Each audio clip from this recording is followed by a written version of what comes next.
Welcome, Dr. James Beckett, Sports Card Insights. Another mailbag episode. I enjoy it when other podcasters talk about their reveals. And so for maybe an audio podcaster, I just think I should talk about it. I don't get very much. And it turns out if you talk about it, you get more stuff and you move in that direction. So I'll explain that as I go. But thanks, sponsors, Beckett Media, Beckett Grading, Beckett Authentication, ComC.com, Burbank Sports Cards, Mike Stadium Sports Cards, Heritage Auctions, Huxton Scott Auctions, Topps, Upper Deck, and Panini. So first of all, again, speaking, I got another couple boxes from Panini. And the first one was a very nice box. It's the 24-25 Panini Prism Black hobby box, priced at $850 when I looked, and just came out beginning of this month, October. And so I opened it up, promising 5 autographs a box. I got 6. Now, 3 of them were redemptions, but still, as I said, I'm way more patient than the average hobbyist. A couple good cards I got. One was DeAndre Ayton. Another was a Donovan Clingan.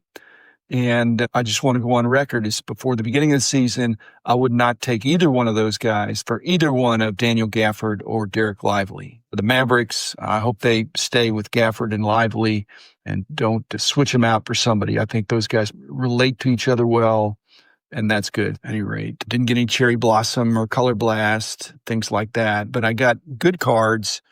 And I was realizing that when I'm looking at $849 for a box of 144 cards, that's close to $6 a card, something like that.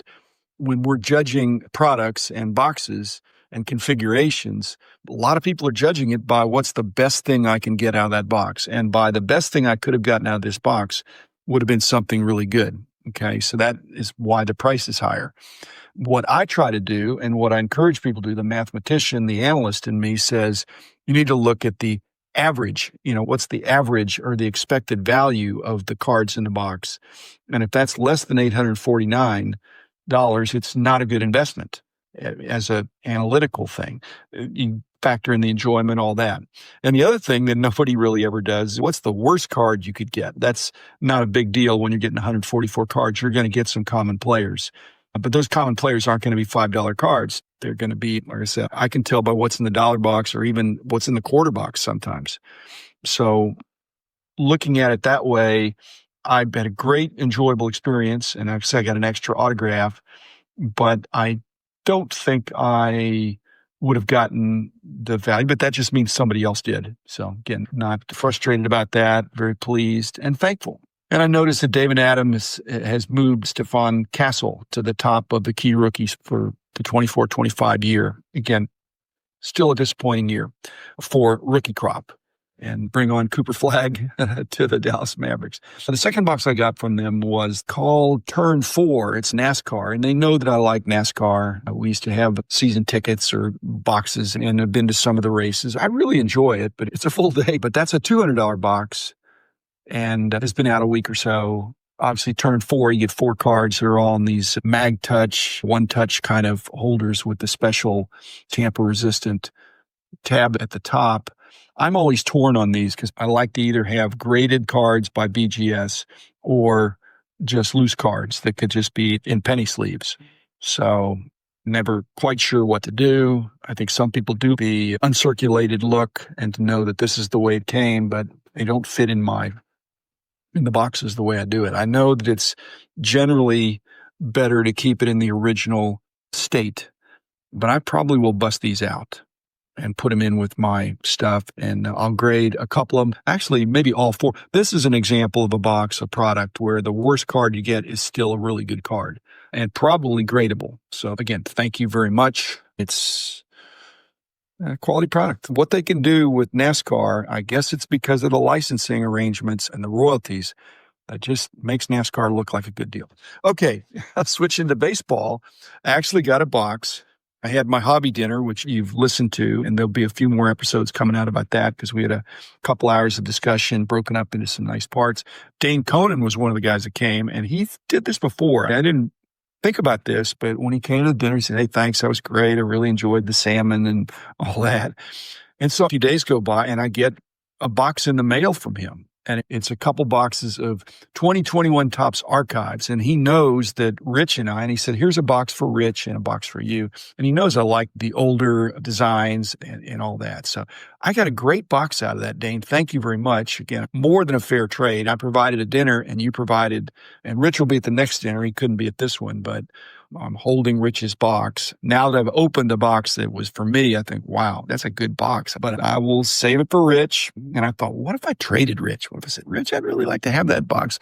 What could I trade you? Could I give you, if it's a $150 box, which is what it looks like now, could I give you $200 in trade for it? Or could I give you $100 in cash? Now, I just buy another one for $150. But he may say, I know what he'll say. He's going to say, he wants to open the box and he may get some good stuff, and that's his prerogative. Okay, I am not X-rayed.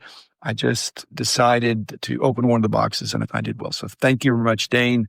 It was a thoughtful, I don't call it a random act of kindness, and I certainly don't call it a fair trade because I got a lot more than I gave, but it sounds like you had a good time as the other guys did at that. Again, not expected. Next, just going along with that same thing, I also got, and this is not a mailbag as much as Skeppy came to the dinner. He's from the West Coast, and he actually hand-delivered. So that counts as a mailbag. That he hand-delivered me a couple of cards. One was a custom card and one was an obscure card, one of which could go on my wall. So if you come to my wall, you won't be able to guess which one because it hasn't been slabbed yet. So that's like a mailbag. Except mailbag, one of the excitements about the mailbag is that you're dealing with something that the Postal Service is not 100% effective.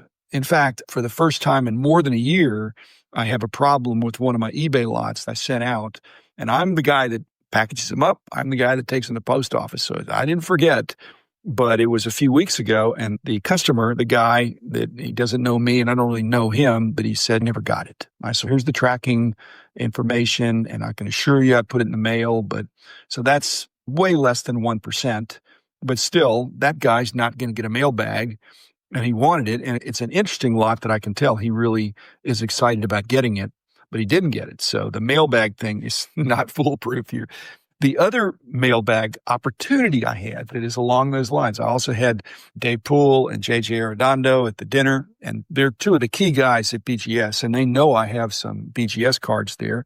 And it would have been nice if they could have said, oh, by the way, we just coming over for dinner. We decided to bring you your submission. It's done. And you owe us some money, but we just thought we'd bring it over, which is the safest way to do it. It's not ready. And I wasn't expecting to do that, but I'm just thinking, because I'll drive up there. And that's an excuse to come up and see some of the other people there. So not a bad thing at all. Okay, another mailbag that I could have gotten that I really thought about doing, and this is another topic that I'll have to go deeper into, is that I had an offer for one of my cards on my ComC account, and I did a double take when I looked at it. It's been sitting there for a number of years. It is a graded card, and it is a 1.5. And when I looked at it, I thought, wait a minute, I know BGS does a really good job of grading. They're accurate, they're tough, but how could that be a 1.5? It's perfect centering. It's a crystal clear surface, really very well, and it's a vintage card. And I thought, and the price was really cheap. And I thought, now, wait a minute, why am I taking an offer, a low offer for a card that I put on there a number of years ago? How can I accept this offer? In fact, why am I even selling this card? Why am I not shipping this back to myself? So I looked at the card and I thought, this is the reason I sent it in for grading is not because it was valuable. It's because now I'm remembering the card. I had that card for a long time. I do remember a lot of the cards I have. There is a hairline tear in the card. It's much like what Jeremy Lee had with his Shoeless Joe Jackson. Also a 1.5. So the tear right in the middle of the card, it goes 1/3 of the way across the card, but you can't see it when the card is flattened. But I remember you can just barely see it. And so I thought, I need to ship that back to myself. That's way too cheap. What's in vogue now are graded cards that have not a good nominal grade, but have great eye appeal. This had spectacular eye appeal. It looked like an 8. But then I thought, yeah, but it does have that rip that you can't see, but I know it's there. So that's why I want to grade it. And I thought, I'm not going to ship it back because then what am I going to do? I guess I could put it on my wall now that there's a story with it. So I almost shipped it home. And I will have a shipment coming back from ComC of things that I've either bought or like that decided, changed my mind that I really wanted to do it. But it just points out my grading strategy now of sending my next shipment to BGS that I bring up there, that I bring to them, is going to be something that I'm actually going through and I'm looking for cards, good cards that have good eye appeal and are not going to get a great grade because I am selling them strong, not strong price-wise as much as strong velocity. Okay. If I have a 6 and I have a 4 of the same card, the 4 is selling first if it's a nice looking 4. And I think that's happened in the last year or two. One last thing, just to finish this off, and this is from an email, but it relates a little bit to this in the sense I got from my friend Reagan. I played golf with his dad the other day, and he was telling me what Reagan was doing. He's done some custom cards. So he was on the podcast 6 months ago or whenever that was. And he asked me, and he said, quick question, which is not a quick question. He said, how do you track the inventory of all your cards? And he said, I'm sure you have tons and get tons more every week that are sent to you. And that is not true. Number one, I don't have tons, but I do have thousands. I have tens of thousands. I have a lot of cards. In fact, Reagan, it's too many for me to inventory, and it's too many for me to count. So I would weigh them, or I would count how many monster boxes I have. So it's a lot. And I am making my 1%. When I get down to about month 80, Reagan, if I've got 20% of my cards, I possibly could take inventory.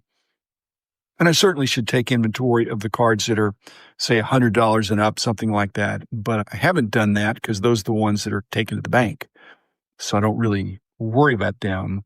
And I have so many dollar box cards. And again, but it's not tons. A monster box, a 5,000 count monster box weighs 20 pounds. So you'd have to have 100 of those to get to a ton. And I don't have 100 of those. And I don't know who would want to get, it's the problem with the inventory software is that the inventory software of all the cards, if you really wanted to do, it's not worth the time usually, unless you could say, hey, I've got 1 to 792 of a top set. But even then, you just say, I have the set. So I have moved away from complete set stuff into, okay, so how does this relate to Mailbag? When I'm sending out stuff, again, when I'm dealing with ComC, I don't have to worry because they truly are inventorying everything there. And if something gets lost, they had a scan of it, they had it, they indemnify that. On eBay, on the other hand, when I'm mailing out stuff, a lot of these are the cards I would not be inventorying. As I say, it's 100 Jose Cansecos that are base, as well as some inserts, some parallels, but nothing super special, enough to try to write down what it is. But if the package was lost, I wouldn't be able to say, this is what I got.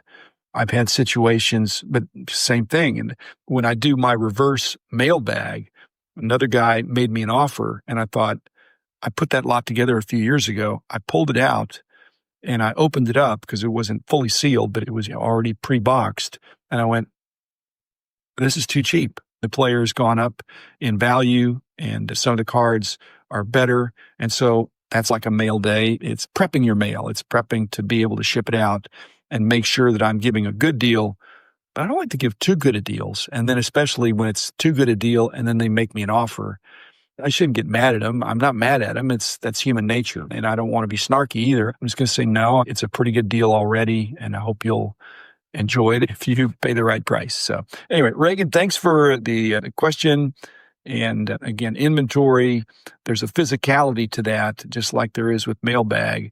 And I really would like to just box them up. And the inventory is, it's 5,000 loose cards that somebody could enjoy going through.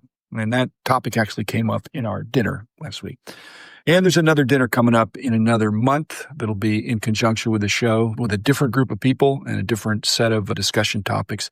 As always, if you have ideas for things you'd like to have a roundtable discussion at some of these events, let me know. And I'm a good listener, and I can't promise to do it, but I will promise to consider it. So thanks, everybody, and have a good day. Enjoy this great hobby.